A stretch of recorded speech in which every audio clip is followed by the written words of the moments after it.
In today's video, I'm going to teach you how to enter your investment trades in TurboTax and let the program generate Form 8949 automatically.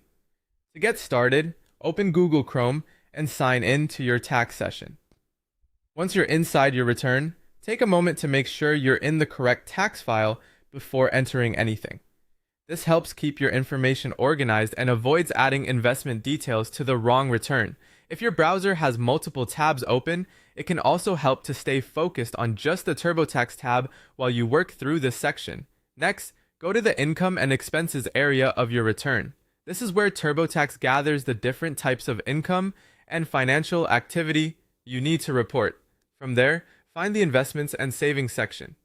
That's the part of the program designed for items like stock sales, brokerage activity, and other investment-related entries reported on forms such as a 1099-B.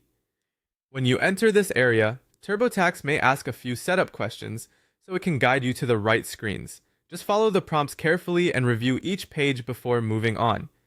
Now it's time to enter your investment trades. You can do this either by importing your 1099-B information from your financial institution, if that option is available, or by entering the information manually. Importing is often faster and can reduce typing errors, especially if you had multiple trades during the year. If you choose to enter the details manually, make sure the sale information matches what appears on your 1099-B, including the dates, proceeds, and any cost basis information shown.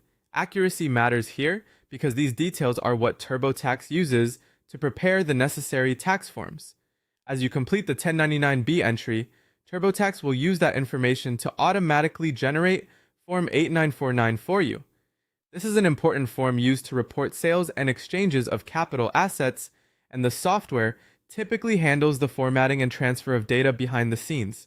That means you usually won't need to create the form yourself as long as your entries are complete and correct.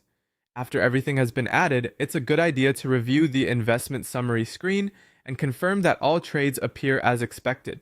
Once you've verified the entries, you can continue through the rest of your return, knowing that TurboTax will include Form 8949 based on the imported or manually entered 1099-B data. Taking a few extra moments to review everything now can save time later and help prevent filing issues.